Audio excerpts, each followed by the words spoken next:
Akkam jirtu hordoftoota chaanalii keenya subscribe, like nu gochuudhaan nu jajjabeessaa. Wanta haaraa jiru hundumaa isin biraan ga'uudhaaf nuti ciminaan hojjechaa jirra. Isin chaanalii keenya subscribe, like gochuudhaan nu jajjabeessaa. Galatoomaa. Akkam jirtu hordoftoota Gadaatiyoo, nageenyi keessan badhaadha, kan nyaattan dhadhaadha. Har'a kan isiniif qabannee dhufne waa'ee Gadaa wantoota beekuu qabdan 5. Akkaataa waggaa dhalootaatiin gurmuu yookaan murni ilmaan kormaa tartiibaan keessa darban sadarkaa Gadaa jedhama. Sadarkaan Gadaan tokko waggaa 8 qaba. Waggaa 8 kanaan Oromoon amma gaafa dulloomee du'utti hawaasa keessatti bakkaa fi qoodama dalagaa qabaata.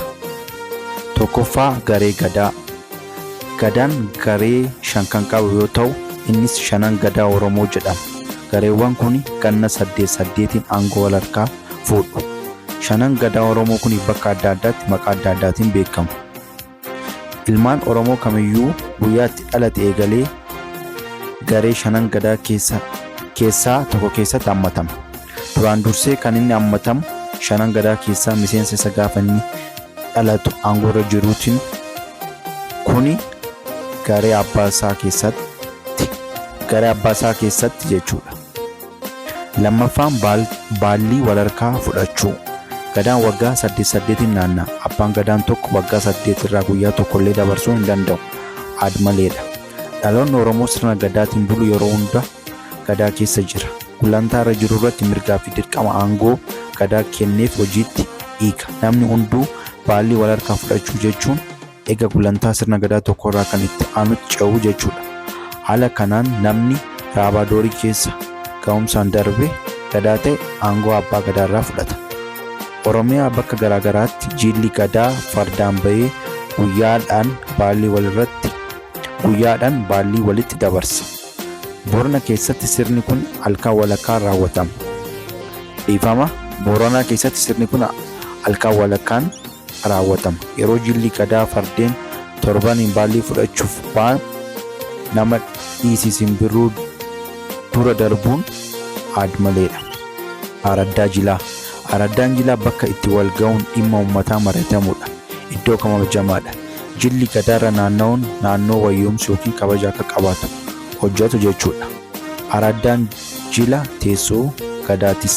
Dhimmi jilatamuu kamiyyuu araddaa Jilatti raawwatama waan ta'eef Oromiyaan araddaalee Jila hedduu qabdi. Inni arfaffaa Odaa. Odaan galma abbaa Gadaati. Oromiyaa keessatti odaawwan hedduutu jira. Kanneen gidduu gala sirna Gadaa ta'anii tajaajilan turanii fi ammas tajaajilaa jiran garuu 5 isaan. Tokkoffaa Odaa Roobaa kan godina Baaleetti argamu. Odaa Bisil kan Shawaa Lixaatti argamu. Odaa Nabee kan Shawaa Bahaatti argamu. Odaa Bultuun kan Harargee Bahaatti argamu. Odaa Bulluq Horroo Guduruu. Inni 5ffaa Irreecha. Irreechi duudhaa, amantii fi aadaa Oromoo calaqqisiisanidha. Kaayyoo sirna Gadaa keessaa isa tokko. Oromoon kan ittiin uumaa fi uumatti dhiyaatu galateeffatuu fi kadhatu sirna Irreechaatiin. Irreechi waggaatti si'a 2 kabajama.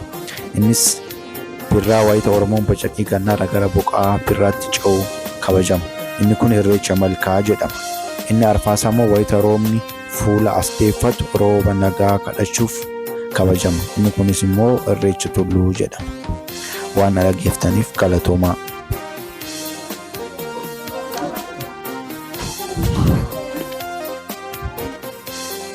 Hiika Gadaa. Gadaan waan jecha tokkoon himamu miti. Kana jechuun Gadaan hiika hedduu qaba jechuudha. Innis akka armaan gaditti ibsama.